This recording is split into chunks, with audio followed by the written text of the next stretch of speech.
যতই ভাবি না কেন যে আজকে চলো অন্যরকম স্টাইলের চিকেন বানাবো, মানে ওটা মানে মা যে একটা বানাতো ওই যে চিকেনের স্বাদটা, সেই স্বাদটা কোনোভাবেই আসে না। বাট তাও আজকে আমরা আবার ট্রাই করবো একটা অন্যরকম চিকেন বানানো। চলো বানাই।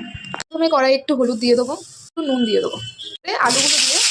মাংস বানানো শুরু করতে গেলে ম্যান্ডেটরি কিছু স্টেপ তো আছেই, তো তার মধ্যে প্রথমে হলো আলুটা আমরা ভেজে নেবো। তো এখানে আমাদের আলু ভাজা হয়ে গেছে, এবার আমরা ফোড়ন দেবো তেলে। তো তেলে প্রথমেই আমরা ফোড়নে দিয়ে দেবো গোটা গরম মশলা, এলাইচি আর লবঙ্গ। এবার দিয়ে দেবো কেটে রাখা পেঁয়াজগুলো। কেটে রাখা পেঁয়াজগুলোকে আমরা মিডিয়াম টু লো হিটে ভেজে নেবো, মানে লাল লাল করে ভেজে নেবো। আমি এক সাইডে এখানে টমেটো শুকনো লঙ্কা নিয়েছি, এটাকে আমরা পেস্ট করে নেবো। এবার পেঁয়াজ ভাজা হয়ে গেছে, আমরা আদা রসুনের পেস্টটা দিয়ে দেবো। পেস্টটা দিয়ে ভালো করে মিশিয়ে এটাকে আমরা কষাবো যাতে কাঁচা গন্ধটা চলে যায়, মিডিয়াম টু লো হিটে। তো আমাদের আদা রসুনের পেস্ট দেওয়া হয়ে গেছে, এবার আমরা মশলাগুলো দিয়ে দেবো। তো এখানে এখানে আমি কিছু মশলা ভিজিয়ে রেখেছিলাম, হলুদ গুঁড়ো, জিরের গুঁড়ো, ধনের গুঁড়ো, লঙ্কার গুঁড়ো আর নুন। এটাকে দিয়ে দেবো আমরা। তার সঙ্গে আরেকটু জল দিয়ে দেবো। দিয়ে এবার মশলাটাকে নাড়াচাড়া করে আমরা মশলাটাকে কষাবো যতক্ষণ না তেল ছাড়ছে, ততক্ষণ আমরা মশলাটাকে মিডিয়াম আঁচে কষাবো।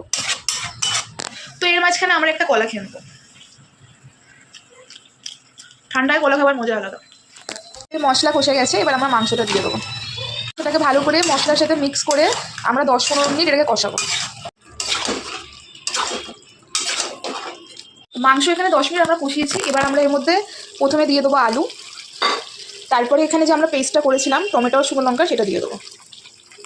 দিয়ে এবার ভালো করে এটাকে আমরা মিক্স করে নেবো। মিক্স করে এটাকে আমরা আরও 10-15 মিনিট কষাবো। মাংস যত কষাবো তত টেস্টটা ভালো আসবে, তো আমরা আরও 10-15 মিনিট এটাকে মিডিয়াম টু লো হিটে কষাবো। মাংস কষানো হয়ে গেছে, এবার আমরা জল দিয়ে দেবো, দিয়ে এটাকে আমরা ফোটাবো আরও 15 মিনিট। তাহলে আমাদের তো আর 10-15 মিনিট ফুটিয়ে নিলেই আমাদের চিকেন কষাই হয়েছে, মানে কষাই হবে, মানে ঝোল আমি রাখি না, তো চিকেন কষা রেডি হয়ে যাবে। তো তোমাদের রেসিপিটা কেমন লাগলো বলো। মানে আলাদা বলতে গেলে আমি আজকে টমেটো পেস্ট আর শুকনো লঙ্কা পেস্ট করেছি একসাথে, একটু ঝাল হবে, একটু কালার হবে তার জন্য। তো লাস্টে কেমন হবে দেখতে তোমাদের আমি দেখাবো। তো